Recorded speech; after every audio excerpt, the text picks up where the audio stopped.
성령 하나님과 함께 우리가 나라를 위해서 기도하고 또 우리 섬김의 교회를 세워갈 수 있기를 바라고, 미래의 섬김의 교회는 누구일까요?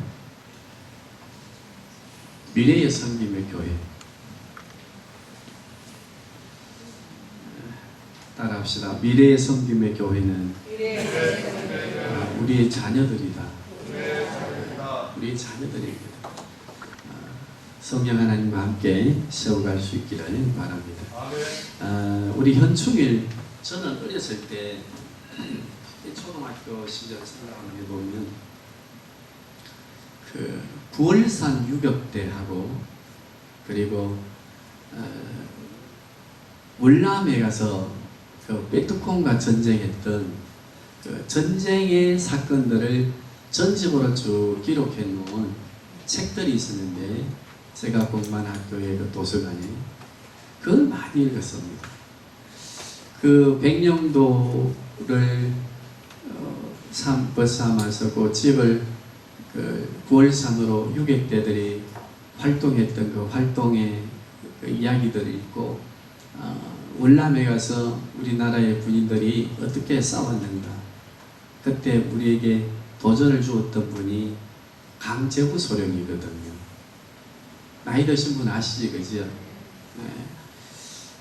그런 이제 글들을 보면서 나라가 얼마나 중요한가, 또 내가 대한민국에 이렇게 태어났으니 참 좋다라고 또 생각했던 게 뭔가 하면, 그 당시는 그 방공, 성공 교육 궤도라 해가지고 차트로 되어져 있는 그 방공 교육 훈련을 시켰거든요. 거기 보면 뭐 북한의 실상인도 나오고, 6.25 전쟁에 우리나라가 얼마나 초토화되었는가, 얼마나 많은 지도자들이 죽었는가, 또 교회가 파손되었는가, 목사들이 또 총살당했는가, 뭐 이런 것들을 많이 이제 배우면서 그 국가관이라고 하는 게 이렇게 또 세워지고, 그러면서 그 시절에는 보면 어머님을 따라 깊은 산으로 이렇게 나무를 하러 가면 삐라들이 많이 있었어요. 그리고 한 번씩 하늘 이렇게 쳐다보면은 그 비행기가 지나가면서 삐라들을 뿌렸는데, 그 삐라들을 보면은 그 자유를 권고하는, 그러니까 그 산속에서 아마 간첩 활동을 하는 분들을 향한 것이만, 그런 삐라들의 내용을 보면서 여러 가지 그 국가관이나 또 시국에 대한 것들을 또 배우면서 이렇게 이제 지내왔는데, 그러다 보니까 저는 마음속에 조금 보수 성향이라기보다는 국가에 대한 개념이 좀 바르게 세워서 있으니까, 신학하면서 무엇이 쉬웠는가 하면은요, 성경의 주제가 되는 하나님의 나라에 대해서 굉장히 저는 쉽게 이해를 했습니다. 목회자가 되어도 성경 전체를 통해서 하나님의 나라에 대한 개념이 이해되지 못한 분들이 참 많습니다. 그러니까 예를 들면 어떤 일이 일어나서 치유 환자가 일어난다 그러면은 하나님의 나라의 관점으로 보면 그게 굉장히 올바르게 이해되고 성도들에게 바른 설교를 할 수 있는데도 불구하고, 하나님의 나라보다는 한 사건에 이렇게 치중하다 보니까 숲과 나무를 보면서 설교하는 것보다는 한 부분에 성도님들의 눈을, 시선을 딱 모으게 하니까 성도님들도 하나님의 나라에 대해서 그건 죽어서 가는 나라로만 생각하지, 실제 내 삶이 어떻게 주어져 있는가를 별로 인식하지 못하고 살아가게 되는 것 우리가 보게 됩니다. 그런데 이 국가에 대한 이해를 바르게 하면 또 하나님 나라에 대해서도 바르게 이해하게 됩니다. 요즘에 이제 여러 가지 매스컴을 통해서 나오는 말들이고 또 평가들이니까 아시겠습니다만, 6.25 사변 때 정말 이 땅을 지키기 위해서 젊은이들이 피를 흘린 사건들, 그리고 죽음을 맞이한 분들을 유해 발굴을 해서 지금 이제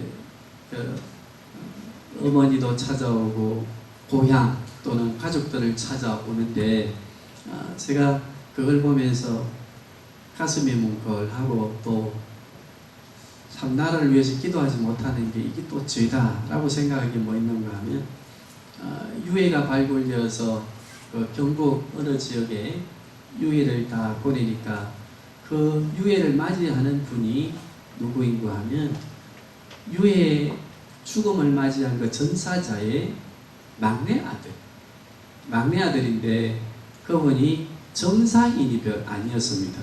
왜냐하면 형은 군대 가서 지뢰를 밟아서 죽고 또 자기도 이게 잘못 밟아가지고 다리가 온전하지 못하는 그 상태에서 그분이 그 아버지의 그 유해를 받으면서 아버지지만은 자기 나이보다 어린 아버지의 유해를 받으면서 그런 말을 했습니다. 아들도 군대 가 죽고 남편도 죽고 두 아들 남겨놓고 갔는데 한 아들은 또 군대 가서 지뢰를 밟아가지고 소위 말하는 병신이 되고 그러니까 그분이 어머님을 이렇게 회상을 하는데 한 번도 어머님이 웃는 얼굴을 못 봤답니다. 항상 어디에 가면 기가 죽고 계시고 그리고 또 웃는 얼굴이 없고 그런데 이제 그 아버지의 유해를 이렇게 받으면서 국가에 대한 원망을 했습니다. 그러면서 지금 우리 사회에는 우리 교회들이 해야 할 일이 참 많이 있는데 우리 교회들이 너무나 나라를 위해서 기도한다고 하면서 나라를 위해서 수고하고 저렇게 소외된 사람들이 각처에 많이 있음에도 불구하고 참 우리가 돌아보지 못하는 게 죄구나 하는 것 또한 생각을 해보았습니다. 미국에는 똑같은 게 이제 이렇게 클로즈업 되어서 나왔는데 똑같은 우리 6.25의 전쟁에 참여한 미군 전사자가 유해 발굴이 되어서 지금 돌아가서 가족들에게 유해를 인수해 가라고 연락하니까 그리고 또 참석해서 이제 우리나라로 말하면 그 국군들 모시는 그 묘지에 이제 모신다고 연락을 하니까 그 유해를 받을 수 있는 가족이 없고 나이가 많으신 분밖에 없어서 우리가 유해를 받고 그 장례식에 국군 모시에 안장하는데 참석을 못하겠습니다 라고 했더니 방송을 했습니다. 어떤 방송을 했는가 하면 이런 사정이니까 좀 장례를 지내는데 함께 이웃들이 참여해 줬으면 좋겠다라고 하니까 수백 명이 이웃들이 모여서 우리 대한민국에 참전해서 목숨을 잃은 그분의 유해를 미국의 그 국군 묘지에 모시는 데에 굉장히 성대하게 모셨다고 하는 것을 이렇게 방송을 했습니다. 그러면서 또 이제 우리나라가 지금 전쟁 이후에 서해전이나 천안함 사건이나 여러 가지 일들로 인해서 죽음을 당한 분들에 대해서 우리 국가가 어떻게 하고 있는가에 대한 것도 좀 이야기를 했습니다. 정말 우리나라는 전쟁 이후에 죽음을 당한 군인들에 대하여 얼마나 극진하게 그분들의 그 죽음의 존엄성이라든가 이런 것들을 생각하면서 예우하는가 여기에 대해서도 이렇게 이야기하는 것을 보면서 대통령 참석하네 서해전에서 죽은 게 뭐 우리 잘못도 있다고 말해 저쪽에 해군 또 이번에 돌아가신 그 주방 부인에 대해서는 누구 하나 뒤다보는 사람도 없어. 이제 이런 게 다 보면서 누구를 원망할 것이 아니라 이 현충일을 기념하면서 우리 교회들이 일어나 기도해야 되다 라고 하는 것을 더 깊이 한번 생각해 봤습니다. 우리 성도님들 지금 나라가 어렵고 시끄럽습니다. 그러나 우리 각 사람은요 풍요로움에 길들여지니까 내 먹고 사는데 더 벌어야 되겠다고 하는 것에만 몰입되어져서 국가에 대한 것이라든가 교회가 해야 될 일이라든가 내가 나를 위해서 어떤 존재로 살아야 될 것인가에 대해서 깡그리 잃어버리고 생각하는 것은 돈 많이 벌어서 1순위가 나왔는데 외국 여행입니다. 우리나라 젊은이들에게 행복함이 뭐냐 물으니까 여행이었습니다. 우리나라 여행의 인구가 지금 3천만입니다.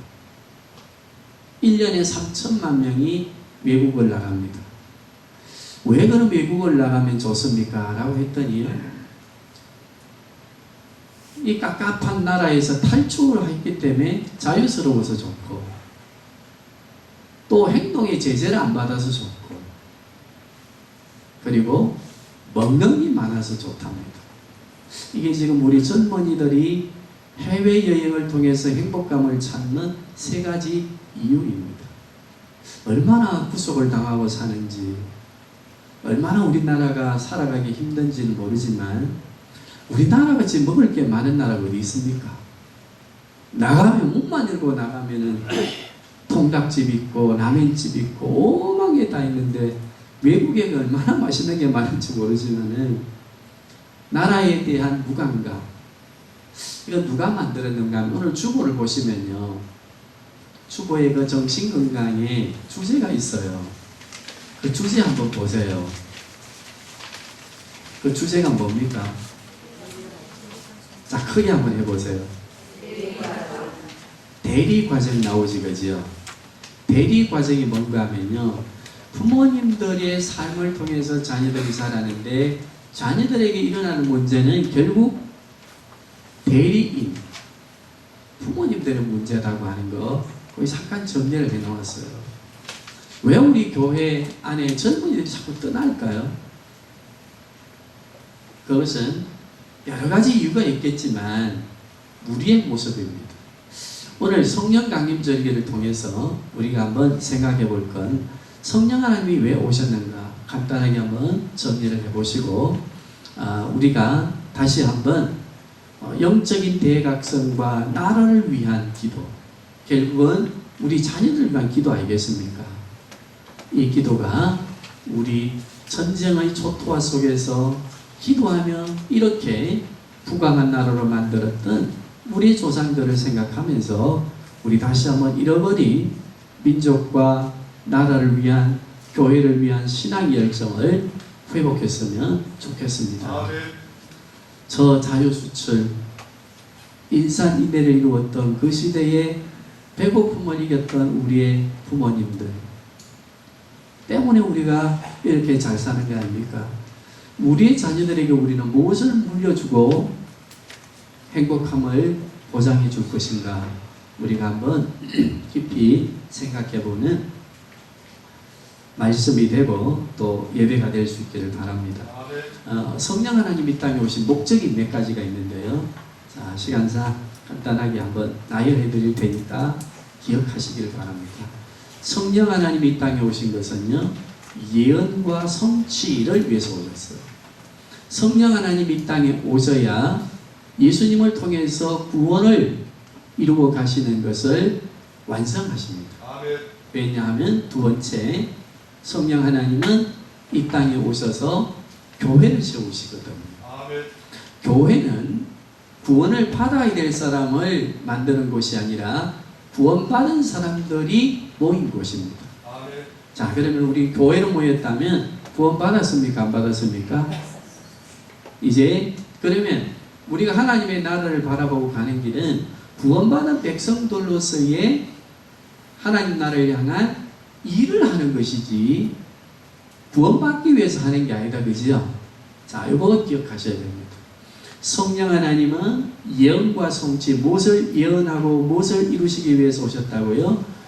구약성경과 신약성경을 보면 구원이 예언되어져 있습니다. 예수님을 통해서. 이제 예수님을 통해서 그 구원이 십자가의 죽으심과 부활을 통해서 이루어졌습니다. 성천하심과 예수님이 보좌우편에서 기도하고 계시는 것을 통해서 이루었습니다. 그러면 누가 오시는가 하면 성령님이 오셔서 구원의 백성들인 교회를 세우십니다. 교회는 누구라고요? 구원받은 백성들. 왜 교회를 세울까요? 이 땅에 구원받는 사람들을 더 늘려가기 위해서. 그래서 성령 하나님 이 땅에 오셨어요. 그러면 성령 하나님 이 땅에 오셔서 교회를 세우고 가시는데 무엇으로 교회를 세우고 갈까요? 다른 게 아닙니다. 예수님의 죽으심과 예수님의 부활하심. 우리 죄를 위해서 우리 죄를 짊어지시고 죽으신 사건과 우리 죄가 다 용서되었다고 하는 것을 증명하시기 위해서 부활하셔서 우리에게 영원한 생명을 주신 그 죽으심과 부활, 그 토대 위에, 그 신앙의 고백 위에 주님의 교회를 세워 가도록 하십니다.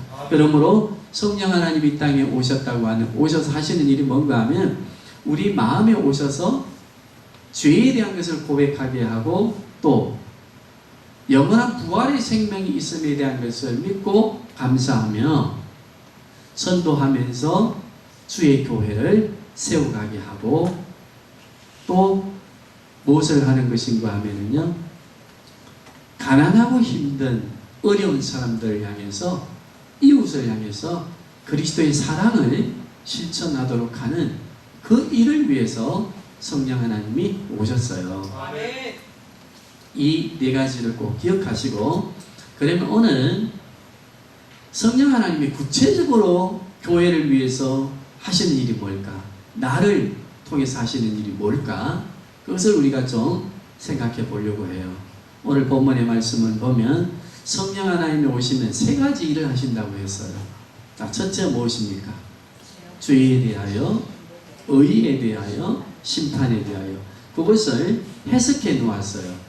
오늘 본문에 보면은, 자, 어디에 해석해 놓았는가 하면, 자, 9절 한번 보겠습니다. 시작. 죄에 대하여라 함은 그들이 나를 믿지 아니하며. 10절입니다. 의에 대하여라 함은 내가 아버지께로 가니 너희가 다시 나를 보지 못하며. 심판에 대하여라 함은 이 세상 임금이 심판을 받았습니다. 자, 이 세 가지를 설명해 드릴게요. 꼭 기억하시고 성령 하나님과 함께 일하시는 우리 교회, 우리 성도님들이 되어야 됩니다. 죄에 대하여라 함은, 여기에는요, 이게 무슨 말인가 하면 9절에 그들이 나를 믿지 아니함이라 했어요.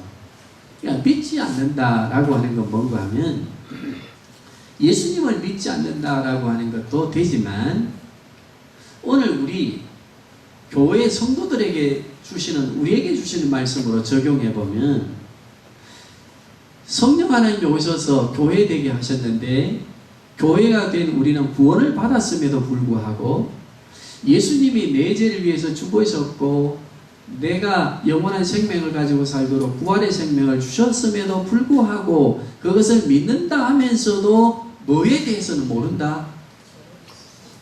죄에 대해서 모르는 거야. 죄에 대함이요. 성령이 왜 오셨겠어요? 교회를 세우기 위해서 오셨어요. 교회를 세웠습니다. 구원받은 우리 장로성김에 교회를 세우셨습니다. 그러면 성령 하나님이 직접적으로 일하시는 것은 무엇을 알도록 하신다는 겁니까? 죄에 대하여 알도록 하신다. 여기에는 바꾸어 보시면 교회가 무엇을 잘못한다? 예수님이 내 죄를 위해서 죽으시고 나는 구원받았으는 아는데 내가 이 땅을 살면서 어떤 존재로 사는가에 대해서는 잊어버리고 산다는 겁니다. 자, 그러면 이 죄가 뭔지 말씀해 드릴 테니까 꼭 우리 회복할 수 있기를 바랍니다. 우리 중보기도 많이 하지요.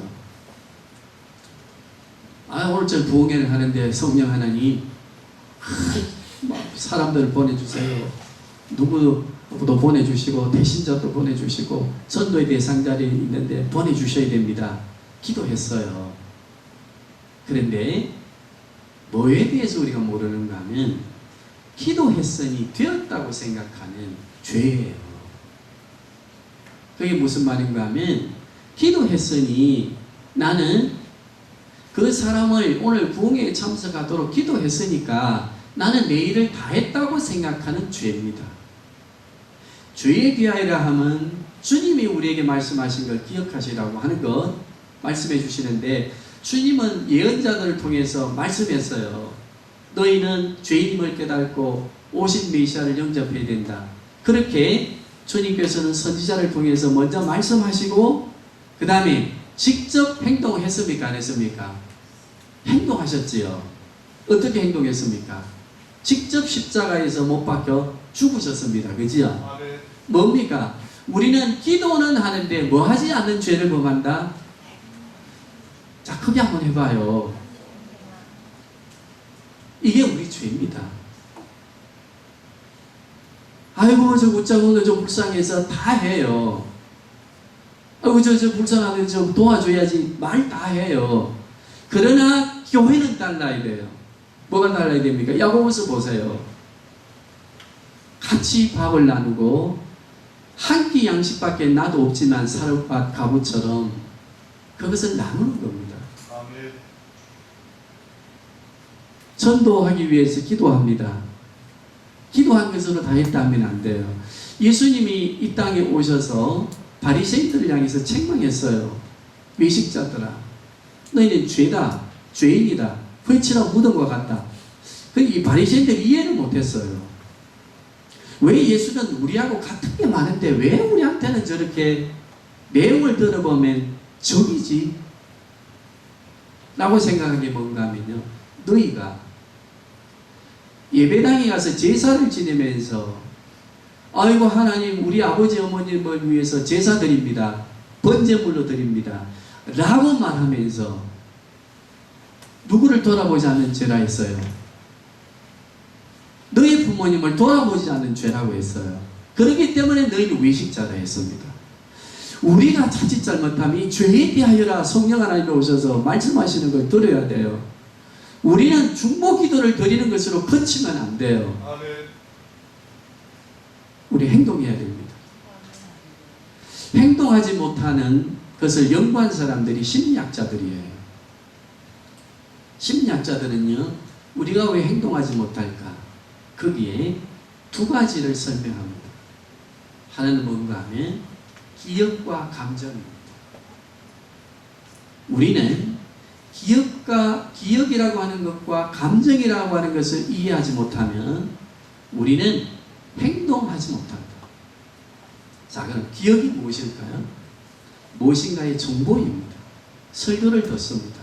그래, 내가 오늘 중보기도 해야지. 기억되었습니다. 그지요? 그러면요, 무엇이 일어나는가 하면 그와 동시에 감정이 일어나요. 그래서 기억과 감정은요, 뇌의 구조 안에서 항상 같이 다녀요. 거기서 또 뭘 만들어내는가 하면 생각을 만들어내거든요. 기억과 감정은 생각을 만들어요. 생각은 기억과 감정을 만들어요. 그런데 무엇이 문제인가 하면요, 감정은요, 기억하는 것을 통해서 감정이 일어나지만 감정은 사라지면서 기억을 잃어버리게 해요. 뭐 하지 못하게 합니까? 행동을 옮기지 못하게 해요. 그래서 치료에 있어서는 무슨 치료를 하는가 하면요, 인지라고 하는 치료를 하고요, 행동이라고 하는 치료를 하는데 연결해서 우리는 인지행동치료라고 해요. 뭔가 새로운 정보를 받으면 감정이 일어나요. 아, 근데 그리 해야지. 근데 감정은 기억을 소멸시켜요. 무엇을 옮기지 못하게 해요? 행동으로 못 옮기게 해요. 우리는, 교회는 그러면 심리학자를 넘어서서 왜 우리는 행동하지 못하는가? 왜 설교를 듣고 새로운 말씀을 받고 정보를 받으면 내 감정이 일어나 눈물도 흘리고 다짐도 해보고 결단도 하고 두 주먹을 던지고 주여 삼창도 하고 기도도 하는데 왜 그 감정으로 소멸되어지는가? 우리 교회는 성령 하나님이 오셔서 말씀해 주셨어요. 그게 누구의 장난이에요?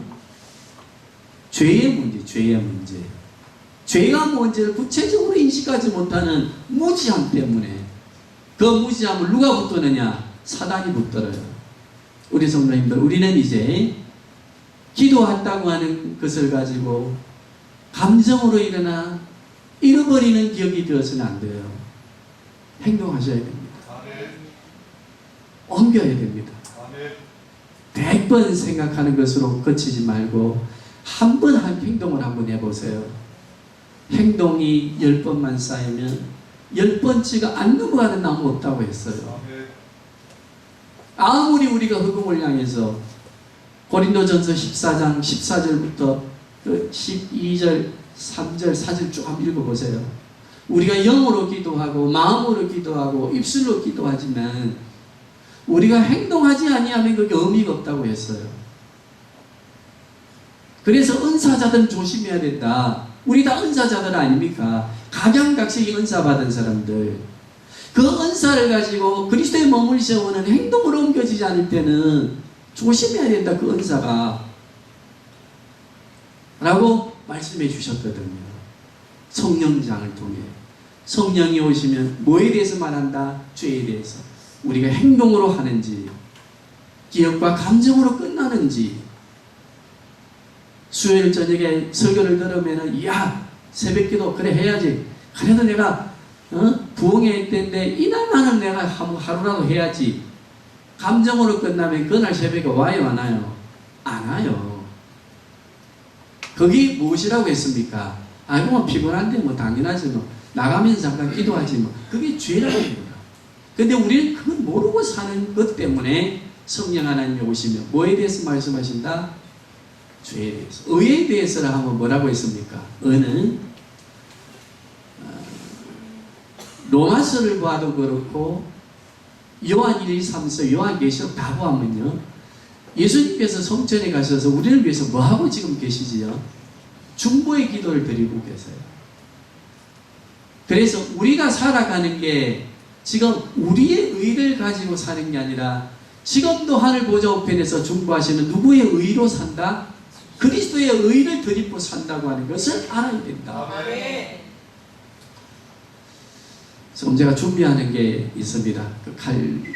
스크랩 해가지고 우리 교회 앞으로 의에 대하여 아는 성령 하나님이 의에 대해서 말씀하시는 이 말씀을 듣고 우리 교도 부자들이 좀 나오기를 바래요. 지금 신앙재벌, 무일푼에서 일어난 분들을, 물론 이번에 강연한 분들인데 제가 자료를 조금 가지고 정리 한번 짧게 한번 해보려고 하는데 그분들이 의에 대하여 생각한 분들 무엇인가 하면 다른 거 아니었어요. 주일 성수, 10의 1조, 치킨 장사를 시작했는데 다 미국에서 웃긴다고 이야기하고 그거 안 되면 망한다. 근데 친구가 이야기하더래요. 내가 망할 조건 2개가 있다. 주일날 장사 안 하는 거, 돈 벌어가지고 교회 갖다 바치는 거. 그 때문에 안 된다. 그런데요, 그 회장님이 연 2억 매출을 올립니다. 음식가의 대부가 되어 있습니다.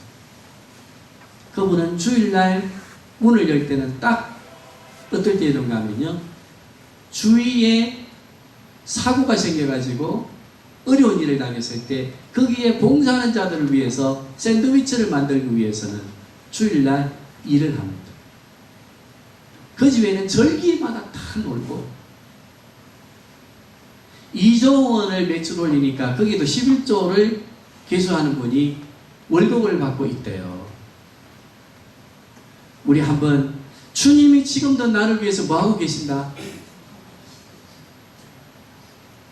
이 주님이 우리를 위해서 기도하고 계신다고 할 때는요, 무슨 개념인가 하면 성전의 개념이에요. 동행한다, 함께한다, 내 안에 거한다고 할 때는 무슨 개념인가 하면 성전의 개념인데, 성전이 구약에 보면은요, 누가 임재해 있어요? 하나님이 임재한 곳이 성전이지, 그죠? 지성소. 주님이 백보자 우편에서 지금 하나님 나라에서 나를 위해 기도하고 계신다고 하는 건 뭘 말하는가 하면 지금 나에게 함께 하신다고 할 때는 나에게 인도하는 의미예요. 아멘.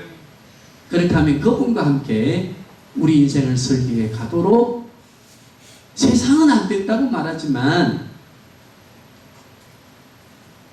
주님은 우리에게 말씀하십니다. 내가 너와 함께 하는데 안 되나?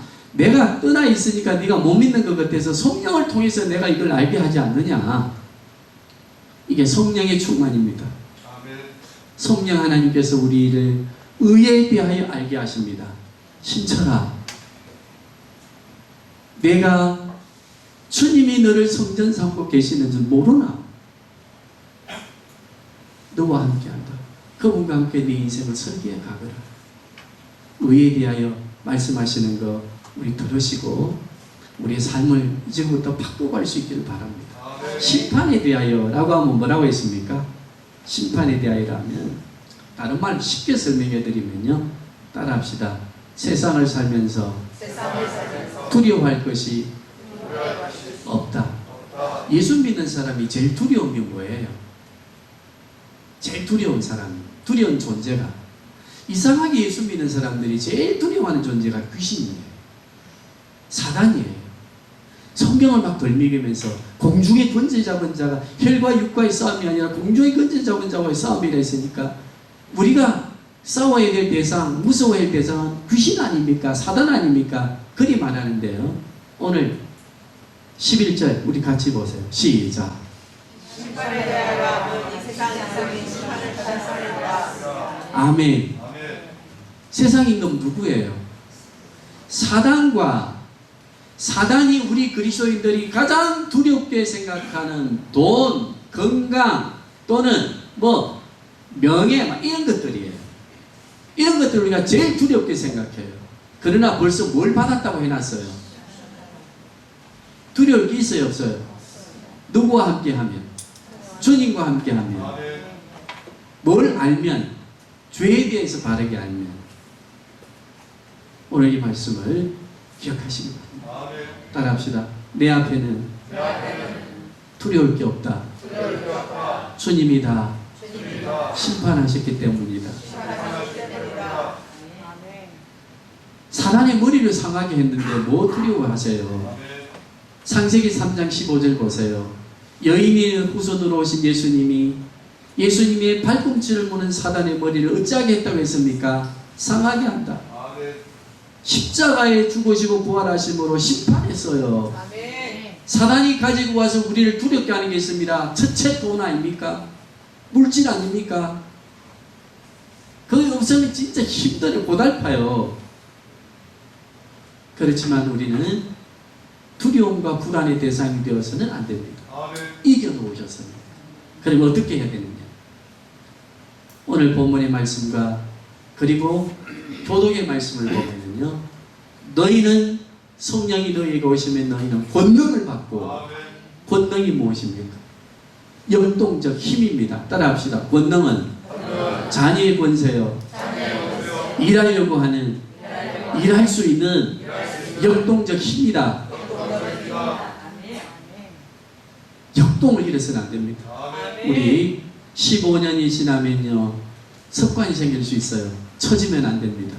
다시 일어나야 됩니다. 오늘날 우리에게 뭘 주시고 일용할 양식을 주시고 날마다 새로운 성령 하나님과 함께 새롭게 역동적인 신앙을 가지고 기도하고 성경 보고 우리가 도전하는 삶을 살아야 안 되겠습니까? 그때 성령 하나님 통해서 일하시는 주님이 우리에게 승리하고 성공하는 삶을 주실 줄로 믿습니다. 역동적으로 일하는 교회, 예배하고 전도하는 교회, 내가 세상 땅끝까지 너희와 함께 있으리라. 우리 약속하신 이 말씀을 붙들고 우리 교회가 새롭게 이번 부흥회를 통해서 일어날 수 있기를 바랍니다.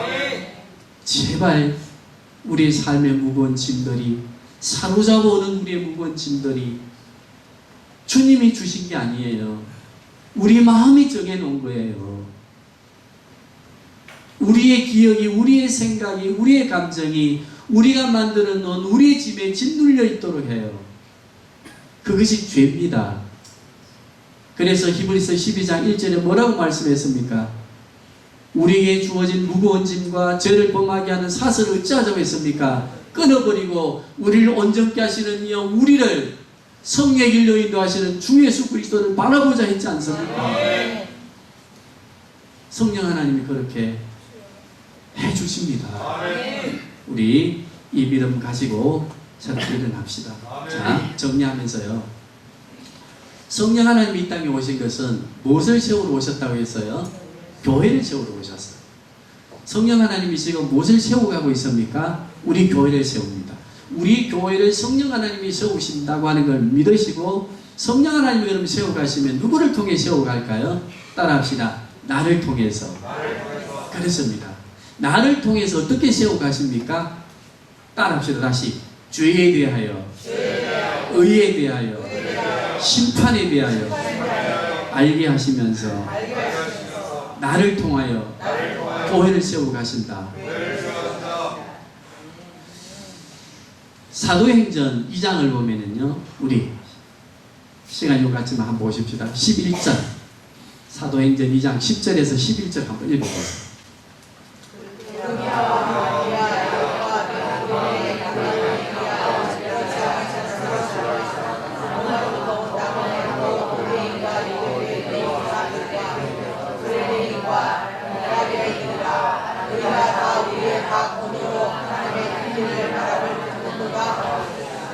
성령 하나님이 오셨어요. 오셔서 제자들이 갈릴리 방언으로 막 설교를 하는데, 복음을 전하는데, 그때 각국에서 모인 사람들이 다 누구의 말로 들어요? 자기 나라 말로 들어요. 거기에 보면은 10절입니까 보면은요, 나그네에 대해 누구도 와 있다고 했어요? 로마인들이 와 있었지, 그죠? 자, 다시 한번 보세요. 있는가 없는가? 시작.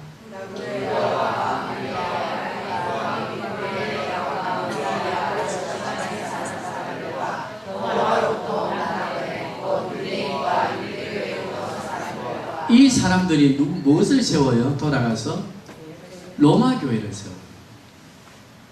로마 교회가 세워지니까 로마라고 하는 도시에 로마의 위정자들이 가만히 보니까 이거 이단시하는 예수라는 종파가 막 자꾸 커지거든. 그러니까 무엇을 주었는가 하면 해체 명령을 내렸어요. 로마시에 예수 믿는 사람들이 있으면 안 된다. 빨리 한 달 동안 여유를 주니까 너가 다른 도시로 가서 해라. 추방령을 내렸어요. 그때 추방령을 받고 고린도로 온 사람들이 누구예요?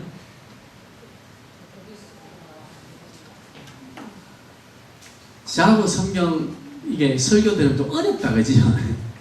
해석학적인 설교를 하면 어렵지만 설교에 익숙해 놓으면 성경을 압니다.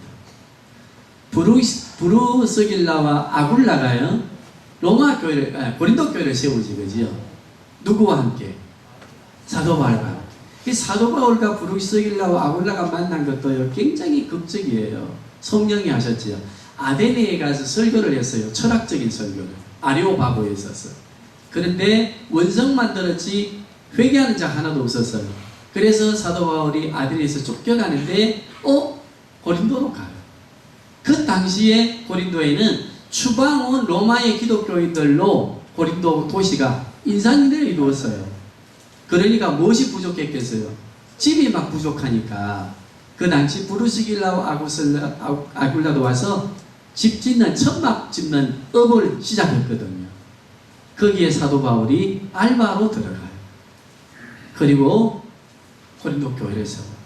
3년 동안 고린도 교회를 부강하게 잘 세우고 떠났어요. 그런데 들리는 소문이 뭐가 들려요? 싸운다는 소리가 들려요. 그러니까 싸우는 고린도 교회를 수습하기 위해서 우리 고린도전서 12장 우리 한번 보시겠습니다. 12장 10절과 11절 한번 읽어보겠습니다. 시작. 어떤 사람에게는 능력의 마음을, 어떤 사람에게는 영향을, 어떤 사람에게는 영을 변화를, 다른 사람에게는 각종 강한 바람을, 어떤 사람에게는 강함을 평강을 주시니 이 모든 양에서 항상 성령이 하사 그의 뜻대로 각 사람에게 나누어 주시는 것이다. 아멘. 자, 여기 보니까 고린도 교회가 성령의 은사를 가지고 분쟁을 하고 분열을 했다, 그지요? 그러니까 사도 바울이 11절에 무슨 말을 하는가 하면 이 모든 일은 같은 한 성령으로 너희가 은사를 받지 않았느냐 할 때 이 같은 한 성령은요, 어느 성령을 말하는가 하면 마가요한의 다락방을 통해서 오신 성령이 제자들이 갈릴리 말로 하는데 각국의 언어로 듣고 로마인들도 자기 언어로 들어서 돌아가 무엇을 세웠어요? 로마 교회를 세우고 로마 교회에서 주방령을 받고 또 고린도로 와서 고린도 교회를 세웠단 말이에요. 그렇다고 한다면 고린도 교회가 지금 행하고 있는 성령의 은사들로 싸우면 안 된다. 마가 요한의 다락방으로 오신 그 성령 하나님을 통해서 지금 교회를 세우가는 은사들을 받고 그 은사를 통해서 교회를 세우가는데 왜 싸우느냐? 한 성령으로 세례를 받고. 우리 성도님들, 우리 교회가 어떤 교회가 되어야 되는가 하면 따라합시다. 마가 요한의 다락방으로 오신 성령 하나님으로부터 세워진 교회가 되자. 이것은요 중요한 의미입니다. 오늘날 성령 하면서 한 성령이라고 하는 이 단어에 주목하지 못하는 성령 운동가들이 많습니다. 자의적이고 독창적이고 자기 어떤 능력을 가지고 성령의 운동이라 말하는 사람들이 많이 있지만 우리 교회는 고백하기를 따라합시다. 한 성령으로, 같은 성령으로. 어떤 성령입니까? 마가 요한의 다락방으로 오신 그 성령 하나님과 더불어 세워가는 교회가 되어야 됩니다. 사도행전에요 한 성령으로 세워져 가는 교회에 대한 고백이 있습니다. 각자가 다른 생각을 가지지 아니하고 한 마음 한 뜻이 되어 주의 교회를 힘써 세워갔다고 했습니다. 우리 교회 될 수 있기를 바랍니다. 힘써서 같은 마음을 품고 성령에 주신 은사는 다양해도 그리스도의 교회를 세워가는 한 마음을 가지고 한 뜻을 가지고 역동적으로 일할 수 있기를 바랍니다. 그러나 우리 교회는 2000년 전 마가 요한 다락방에 오셔서 2000년의 역사를 이어오신 지배해 오신 교회를 세워오신 그 한 성령이신 성령 하나님이 우리 교회를 움직이는 성령 하나님 되신 줄로 믿습니다. 이 성령 하나님이 초대교회를 세웠습니다. 2000년의 역사를 이어왔습니다. 우리 한국교회 초대교회를 일으키셨습니다. 우리 조상들을 붙들었습니다. 지금 우리를 세워주셨습니다. 우리의 자녀들로 세울 줄로 믿습니다.